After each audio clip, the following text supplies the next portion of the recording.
It is very rare to find a representation of a funeral of a pharaoh, but here we see Tutankhamun, his mummified body in a canopy on a sledge, being dragged by members of his court, pulling on the rope.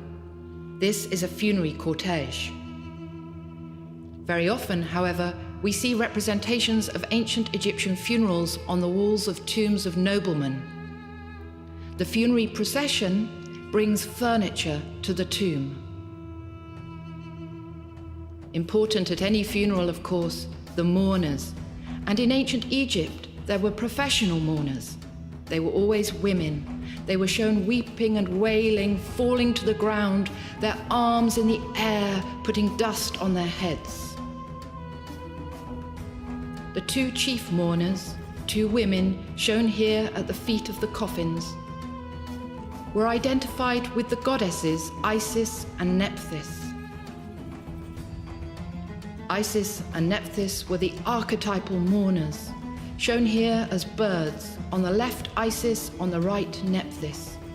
They mourned the death of Osiris, the archetypal mummy. The final ritual performed at the funeral was called the opening of the mouth. It appears in the Book of the Dead, spell number 23. The mummified body of Hunefer here, the mourners at his feet, stands supported by Anubis at the entrance of his tomb. The tomb is marked by a small pyramid, and there is a gravestone at the entrance. The priests on the left perform the ritual. With various ritual implements, they reanimate the mummified body. We see the same in the burial chamber of Tutankhamun.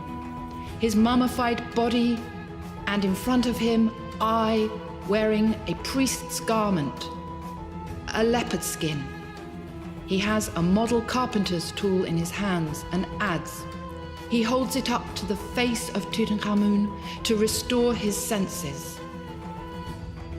One of the ritual instruments used in the opening of the mouth ceremony was the pesheshkef. We see it in the middle here. Interestingly, the ancient Egyptians very often cut the umbilical cord at birth with a flint knife of exactly the same shape.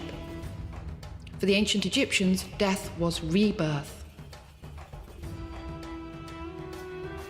At the funeral, the ancient Egyptians put magic bricks in the burial chamber around the mummified body.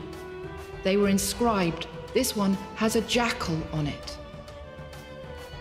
The inscriptions tell us spells, protection against demons. Demons very similar to those who were believed to threaten newborn babies. In fact, the ancient Egyptians used bricks in a very practical way at birth. The woman here is giving birth. A child emerges beneath her. In fact, she would have squatted on those two bricks below. And so we see there were very similar rituals around childbirth as there were around rebirth into the afterlife. Ivory wands such as these were used to create safe ritual spaces in which childbirth took place, but also rebirth into the afterlife.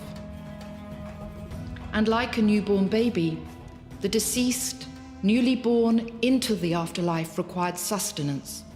And so we see on the walls of the funerary chapels, above the burial chambers of the tombs, scenes of offering bearers bringing all manner of foods and drinks to the deceased.